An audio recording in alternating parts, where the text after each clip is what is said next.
जय हिंद प्यारे साथियों, मैं अभिषेक पांडे आप सभी का फिर से स्वागत करता हूं आपके अपने यूट्यूब चैनल वंदे मातरम 2.0 में। तो आपका ये प्रैक्टिस सेट भाई 4th नंबर का होने वाला है। जैसा कि अभी तक हमने 3 प्रैक्टिस सेट को इजीली कवर कर लिया है, उसमें से आप सभी लोगों को जो है वो अच्छी प्रैक्टिस हो चुकी होगी। जो वर्ड्स होते हैं, जो कठिन शब्द होते हैं, उनकी हमने प्रैक्टिस अभी कर ली। 3 क्लासेस हो चुकी हैं यहाँ पे प्रॉपर। अगर इन तीनों क्लासेस को आपने नहीं देखा है तो भाई पहले उन्हें देख लीजिए। ये नहीं कहूँगा मैं आपने उन्हें नहीं देखा तो यहाँ पे आपको कोई लॉस होने वाला है, उससे कोई फ़र्क नहीं पड़ता। लेकिन आपने अगर तीसरी देख ली भाई तो 3 तक देखा है तो बहुत बढ़िया है। अगर चौथी से भी देख रहे हो तो कोई बात नहीं, आप 4 से ही देखना स्टार्ट कर दो। लेकिन अगर नए हो भाई तो उतने जल्दी से जल्दी फॉलो हो। और भाई ये क्लास को शेयर कर दीजिए करें, मतलब क्योंकि थोड़ा सा बनाने में रात में थोड़ा मेहनत लगती है, तो अगर व्यूज़ चले जाते हैं अच्छे खासे तो वहाँ पे अच्छा भी लगता है देखने में ना उसको, कि हाँ इतने बच्चों ने देखा, इतने कैंडिडेट्स ने देखा कि व्यूज़ जो हैं आप गए हैं, तो वो अच्छा लगता है। इसलिए क्लास को शेयर कर दीजिए करिए, क्योंकि आपको भी प्रॉफिट हो, हमारा भी प्रॉफिट होता चले। तो चलिए आगे बढ़ते हैं, हम आज की क्लास को कंटिन्यू रखते हैं। तो हम मान लो 16 पहली क्लास में किया था हमने। अगर यहाँ पे बात करूँगा 16 जो है 16 मीनिंग मैंने पहले क्लास में की थी, और प्लस 16 जो है दूसरी मीनिंग दूसरी क्लास में हो गई। टोटल मिला के 32 अभी मीनिंग आपकी हो रखी है, 32-35 के आसपास ही यहाँ पे होंगी। अब हम यहाँ पे पढ़ने वाले हैं, फिर से आगे जितना हो सकता है उतना कवर करेंगे भाई। 38 से लेकर यहाँ पे 9 तक बना हुआ है। यानी ये मेरे पास एक बुक है लूसेंट की, मैं बता दूं भाई, अगर कोई ख़रीदना चाहता भी हो, बाई करना चाहता हो, तो लूसेंट की बुक में भाई ये बहुत सारा ढेर सारा दे रखा है। तो अभी मैं इसकी प्रैक्टिस करवा रहा हूँ आपको। उसके बाद जब आपका रिजल्ट आ जाएगा ना, उसके बाद हम अच्छे से वही व्हाइट बोर्ड पे मैं आ जाऊँगा, लाइव लेके सेशन हम वहाँ पे कंपटीशन करेंगे, चेक करेंगे। आप उसमें कमेंट करते रहना और मैं वैसे बताता रहूँगा, बोर्ड पे लिखता रहूँगा। अभी तक हम जब तक रिजल्ट नहीं आता है तब तक इसी प्रकार से डिस्कस कर लेते हैं। तो यहाँ पे मैं बात करूँ भाई ए से लेकर, देखो अब यहाँ पे जाके ए तक ख़त्म हो गया ना, ए की पूरी सीरीज है। यहाँ पे अगर मैं बात करूँ ए की पूरी सीरीज लेकर यहाँ पे चल रहे हैं, वो चल रहा हूँ मैं। तो ए हो गया, उसके बाद बी आएगा, बी देखो यहाँ पे दिखाई पड़ रहा होगा, बी वाला सीरीज है। उसके बाद ए बी सी, यानी ऐसे जेड तक हम पूरी सीरीज को पढ़ लेंगे। ए से जितने वर्ड बनते हैं मैक्सिमम कन्फ्यूजिंग वाले, मिस स्पेल्ट वाले, वो आपको मैं रटा दूंगा, एकदम क्लियर करा दूंगा। इसमें से बाहर कहाँ आ जाएगा भाई ये बता दो आप। ए से आपने कम से कम 16 दूना 32, 32 35 48 50, मतलब 16 3 48, हाँ 50-60 वर्ड जो है आपने तैयार कर लिए होंगे। ए अल्फ़ाबेट ए से जो है आपने 50 या 60 वर्ड के आसपास अपने तैयार कर लिए होंगे। अब कोई भी पैराग्राफ बना भाई, उसमें इसके बाहर वर्ड नहीं पूछे जाने वाले हैं, और पूछे भी जाएंगे तो आप इजीली कर लोगे अगर प्रैक्टिस आपने इस तरीके से कर रखी है। तब प्रैक्टिस नहीं कर रहोगे तो वहाँ पर गड़बड़ हो सकती है। तो चलिए हम पहला वर्ड यहाँ पे डिस्कस करेंगे। एलिजाइंस लिखा हुआ है, एलिजाइंस, जैसे कुछ लोग एलिजाइंस पढ़ते हैं, लेकिन मेरे पढ़ने का तरीका भाई अलग है। तो एलिजाइंस है, क्या लिखा हुआ है ये, एलिजाइंस या एलिजाइंस पढ़ लो आप। एली यहाँ पे और जायंस, तो इसमें मिस्टेक क्या होती है बच्चों से, एली जायंस। यहाँ पे देख सकते हो क्या गलतियाँ हैं, एली यानी यहाँ पे गलतियाँ कर देते हैं बच्चे की ALL ई होता है, तो बच्चों को यहाँ पे आई लगा के चले आते हैं, मिस्टेक होती है भाई, कन्फ्यूजिंग वर्ड है। आपको पढ़ा जाएगा एली बोलेंगे, वो एली आप समझोगे कि आई आएगा, लेकिन वहाँ पे एले जायंस होता है। ऐसे आप रिलेट कर लो इसे कि एले जायंस होता है या ऑल जायंस, इसे पढ़ लो। एले जायंस मतलब होता है प्रतिष्ठावान। यहाँ पे अगर बात करें प्रतिष्ठावान हो गया, तो राज भक्ति देशानुराग प्रतिष्ठावान, ये आपका हो जाता है एलिजाइंस। यहाँ पे आपको क्लियर होगा। उसके बाद होता है अमलगमिनेशन, अमलगम एक का आपका केमिस्ट्री में कोई एक एलिमेंट होता है, पदार्थ होता है अमलगम। तो अमलगम में अमलगमेशन, अमलगम याद कर लेना है, उसमें एसन आपको जोड़ देना है, बस ऐसे आप याद कर सकते हो अमलगम एसन को। अमलगमेशन की स्पेलिंग क्या होती है, AMALGAMATION, अमलगेशन हो, अमलगम एसन हो गया। इसका मतलब होता है एकता हो गया, कोई मतलब एकजुट हो गया, मिलाप हो गया। अब यहाँ पे क्या होता है, बच्चों से जो गलतियाँ कर देते हैं कैंडिडेट, वो डबल एल कर देते हैं जो यहाँ पे लिखा हुआ है। तो मैंने पहले वीडियो में बताया आपको रॉन्ग वाला नहीं देखना है ज़्यादा, एक बार आपको देखना है रॉन्ग वाला कि क्या गलतियां हैं, उसे कॉपी में तुरंत नोट कर लो। फिर उसके बाद जितनी आपकी नज़रें पढ़नी चाहिए वो सही वाले पे पढ़े तो बहुत बेटर रहेगा भाई। और गलत वाले पे अगर पढ़ रही हैं तो पेपर में वही कंफ्यूज कर देता है कि यहाँ पे यार डबल एल रहेगा कि सिंगल एल रहेगा। तो चलिए आगे पढ़ते हैं, आगे बढ़ के देखते हैं हम, और क्लासेस को शेयर कर देना भाई। एमेलियोरेट होता है इसका मतलब, एमेलियोरेट इसका मतलब होता है सुधारना। एमेलियोरेट यहाँ पे देखने को मिल रहा है, तो भाई देखो स्पेलिंग मैंने लिख दी एमेलियोरेट, तो एमेलियोरेट ऐसे आपको रिलेट करके याद करना है इसे। एमेलियोरेट की आप सही स्पेलिंग देख सकते हो, बच्चे गलती क्या करते हैं, तो यहाँ पे देख सकते हो एमेलियो, तो वहाँ पे लियो की जगह LEO लगा के चले जाते हैं, जबकि होता है ILI ओ होता है, तो एमएलईओ रेट की जगह वो ई ओ लगा के चले आते हैं, जबकि आपका LIO होता है। एमएलईओ रेट मतलब होता है किसी भी चीज़ में सुधार करना, उसे कहते हैं एमएलईओ रेट।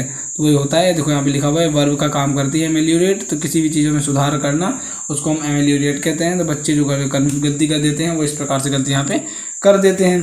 उसके बाद तीसरा आपका देखें आप जो मीनिंग है एम्फी थिएटर। एम्फी थिएटर यहाँ पे लिखा हुआ है एम्फी थिएटर, एम्फी हो गया इधर, थिएटर की स्पेलिंग आप लिख लो उधर ATHEATRE हो गया थिएटर। तो यहाँ पे देख सकते हो एम्फी थिएटर, ये आपका नाउन है अखाड़ा। अखाड़े की बात करें तो भाई जो CRPF SI और ASI का एग्जाम कर रहे होंगे वो अखाड़ा ही कूद रहे हैं इस टाइम पे। लॉन्ग जंप को आपके मतलब CAPF की भाषा में लॉन्ग जंप कहा जाता है, उसे लंबी कूद, और भाई हमारे गांव की भाषा में उसे अखाड़ा कहा जाता है। बस यहाँ पे थोड़ा सा ये होता है कि आप प्लेन सरफेस से डायरेक्ट जंप लगाते हो, यहाँ पे होता है ऐसे ऊंचा करके बना दिया जाता है। अगर कोई होगा गाँव से भाई रिलेट करा होगा तो बता देना। यहाँ पे ऊंचा सा बना दिया जाता है, यहाँ पे आप मिट्टी वगैरह पड़ी रहती है, इस पे आके इस पे चढ़ने के बाद तब जंप लगानी पड़ती है, तो उसे अखाड़ा कहा जाता है। अगर प्लेन से आप उछल के जाते हो तो उसे लॉन्ग जंप कहा जाता है, लंबी कूद गई जाती है। तो ये हो गया। तो यहाँ पे देख सकते हो भाई एम्फी थिएटर, एम्फी थिएटर मतलब क्या होता है, अखाड़ा हो गया। ये भी आपको कन्फ्यूजन, यहाँ पे गलती क्या होती है एम्फी थिएटर में, ये देखो यहाँ पे सबसे बड़ी गलती भाई, ये कॉमन गलतियाँ हैं। एम्फी तो आप लिख लोगे एम्फीबियन मतलब एम्फी हो गया, देखो ये। और इसका नाम एम्फी क्यों रखा गया एम्फी थिएटर, तो एम्फी थिएटर वो कहते हैं, एम्फी वो होते हैं जीव जंतु जो पानी में भी रह सकते हैं और बाहर भी रह सकते हैं, वायु में भी रह सकते हैं, उसके बाद पे उन्हें एम्फी कहा गया है। जैसे एम्फीबियन में मेंढक वगैरह आते हैं, तो जो पानी में रहे और आकाश में भी रह सके, तो वो हो गया एम्फी। अखाड़े में क्या होता है भाई, यहाँ तक उठा के ऐसे बना दिया गया है। अब यहाँ तो उछल के आप जा रहे हो तो वायु के संपर्क में कुछ देर हो, उसके बाद जमीन के संपर्क में आ जाओगे, इसलिए यहाँ पे इसे एम्फीबियन एम्फी कहा जाता है। और थिएटर हो गया तो वही थिएटर मतलब वही यहाँ पे कुछ चीज़ प्रदर्शित हो रहा हो तो थिएटर कहते हैं। वो बातें हमारे काम की नहीं है, हमें यहाँ पढ़ना है थिएटर। आप ध्यान से देख लो, थिएटर की स्पेलिंग हमेशा यही लिखी जाती है, थिएटर ऐसे लिखा जाता है। और यहाँ पर गलती हो जाती है TER करके चले आते हैं, सबसे कॉमन मिस्टेक है भाई, ये होती है लगभग बच्चों से होती है। मीटर का कल मैंने बताया था मीटर में कौन कौन सी गलतियाँ हो जाती हैं, तो मीटर वाला आपको सुधार लेना है। कुछ बच्चे वहाँ पे क्या करते हैं, यानी कुछ बच्चे यहाँ पे क्या कर देते हैं, मीटर को ऐसे लिख देते हैं, ये आपका सही माना जाता है। लेकिन अगर मीटर को आपने इस प्रकार लिखा है तो ये भाई गलत हो जाता है। इतनी बात समझ में आई, मीटर आपका ये प्रावधान है लिखने का, अगर उस प्रकार से लिखते हो आप तो गलत हो जाएगा। देन आगे बढ़ते हैं, आपको समझ में आ गया होगा एम्फी थिएटर, उसके मतलब अखाड़ा होता है। एनिहिलेशन मतलब होता है विनाश, एनिहिलेशन, तो एनी से याद कर लेना है, हिलेशन यहाँ पर डबल एल लगा के आते हैं, बच्चे कुछ गलतियाँ कर देते हैं। एनी तो समझ में आ गया, चलो हाँ डबल एन का यहाँ प्रावधान आ गया। एनिहिलेशन, उनको लगता है यहाँ पे डबल एल आएगा, वो लगा के चले आते हैं कुछ बच्चे, यहाँ पे गड़बड़ी कर देते हैं। एनिहिलेशन में तो यहाँ पे सिंगल एल रहता है, इसको आपको ध्यान में रखना है। और एनिहिलेशन हो गया, यहाँ पे देखो क्या गलतियाँ कर रखी हैं, कोई सिंगल एन लगा के चलाता है तो कोई डबल एल करके चलाता है, इसको आपको ध्यान में यहाँ पे रखना है। उसका एंथ्रोपोलॉजी में कौन सी गलतियाँ हो जाती हैं, एंथ्रोपोलॉजी भाई इसको नहीं गलत करोगे कोई, ये कॉमन मिस्टेक नहीं है, क्योंकि लॉजी तो आप पढ़ते आए हो कि लॉजी में LOGY रहता है लगभग, इसको तो 100% श्योर होकर कहता हूँ भाई, कोई कैंडिडेट गलत नहीं करने वाला है अगर ये आ गया तो। एंथ्रोपोलॉजी, अपीयरेंस का भाई, अपीयरेंस का यहाँ पे मीनिंग आपको पता होंगी, लगभग आपने पढ़ा होगा। अपीयर का इसका भी नहीं चांस बनता है कि 100% में कहूँ तो 99% बच्चे इसको गलत नहीं करेंगे, क्योंकि अपीयर लगभग बचपन से पढ़ते आ रहे हैं, वो अपीयर में डबल पी रहता है, यहाँ पे वो गलतियाँ नहीं करने वाले हैं वो। उसके बाद आगे बढ़े हम, अप्रिसिएशन, इसका भी भाई अप्रिसिएशन में डबल पी रहता है, इसको आपको ध्यान में रखना है। सिंगल पी को ये लगा के चले आता है, यहाँ पे देख सकते हो, ये देख सकते हो एप्रिसिएशन यहाँ पे इस तरीके से लिखा हुआ है। गलत मिस्टेक क्या हो जाती है, एप्रिसिएशन, यानी यहाँ पे CI की जगह SIATION बोल दिया जाता है, कि CIATION होता है सिएशन का। उसके बाद आगे बढ़े, अप्रोप्रिएट, इसमें डबल पी रहता है, डबल पी नहीं लगाते कोई सिंगल पी लगा देते हैं, तो अप्रोप्रिएट भी उचित तो होता है। आर्किटेक्चर भाई देख लेना आप ऐसे, ये आपका सबका पता होगा आर्किटेक्चर की स्पेलिंग, ये वाली भाई कॉमन सी नहीं है, कॉमन मिस्टेक नहीं है, और सभी लोग जानते हैं आर्किटेक्चर इस प्रकार से लिखा जाता है, तब भी आपको देख लेना है भाई, आपके अगर स्क्रीन पर दिखाई पड़ रहा होगा तो। आगे हम बढ़ते हैं, आगे देखते हैं अरिथमेटिक में देख सकते हो यहाँ पे भाई, ये देखो अरिथमेटिक ये लिखा हुआ है ना। अब कोई कैंडिडेट क्या करते हैं, अरिथमेटिक लिखने की बात करें, जो अरिथमेटिक मैथ आपकी होती है ऐसे लिखते हैं अरिथमेटिक।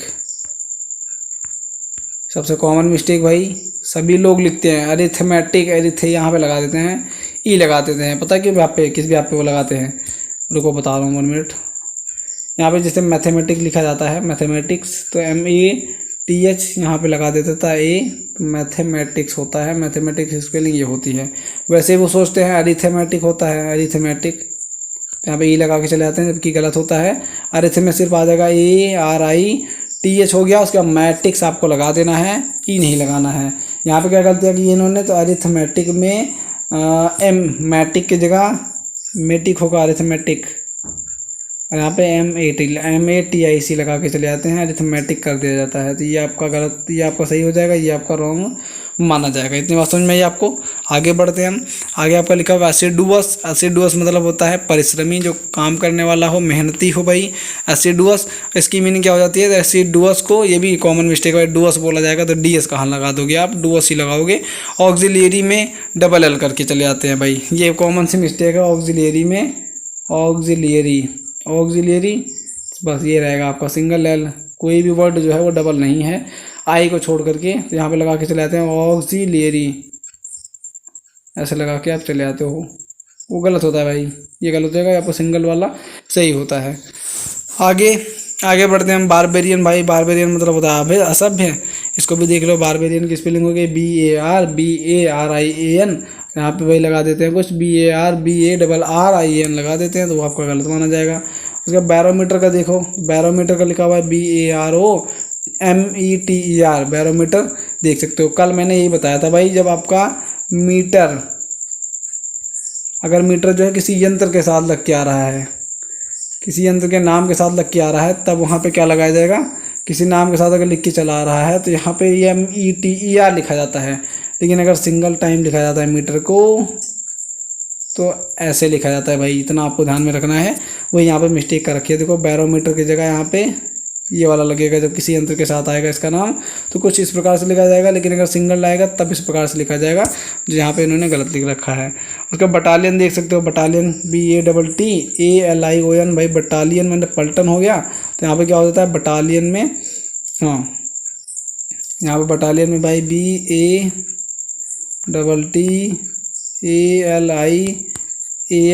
ये कुछ बच्चे करके आते हैं, जो कि गलत होता है। बटालियन होता है, बटालियन यानी ऑन लगता है लास्ट में। बटालियन क्या है, ऑन है, बटालियन क्या है, ऑन है। ऐसे याद करके याद कर सकते हो। ब्यूटिशियन को भाई श्रृंगार स्थल या संचालक हो गया, तो ब्यूटिशियन की स्पेलिंग कोई बच्चे किसका क्या लिख के आते हैं, ब्यूटिशियन, ये भी कॉमन सी मिस्टेक नहीं है भाई, इसको गलत करके मत आना, नहीं होता है, इससे लगभग सही हो जाता है सबका। बिब्लियोग्राफी, बिब्लियोग्राफी भाई यहाँ पे देख सकते हो किस प्रकार से लिख दिया है बच्चे ने, बिब्लियोग्राफ लिख देते हैं कोई, तो बिब्लियोग्राफी होता है, लेकिन यहाँ पे कुछ लोग बिब्लियोग्राफी लिख देते हैं, वो तो सही है, तो डबल L कर देते हैं। देखो वहाँ पे हुआ है ना, रॉन्ग वाले में डबल L कर दिया है उन्होंने। बाइननियल मतलब क्या होता है, द्विवार्षिक, जो एक साल में 2-2 बार आयोजित किया जाए उसे द्विवार्षिक कहते हैं। बाइननियल में डबल N रहता है, इसको ध्यान में आपको रखना है। बाइलिंगुअल मतलब द्विभाषी, तो यहाँ पे डबल L लगाते हैं, बहुत बच्चे कॉमन मिस्टेक करते हैं भाई, बाइलिंगुअल में वो डबल L लगाते हैं, बाइलिंगुअल वो डबल L लगा के चले जाते हैं, जो कि सरासर गलत होता है, सिंगल आपका L यहाँ पे पाया जाता है। उसके बाद अगर मैं बात करूँ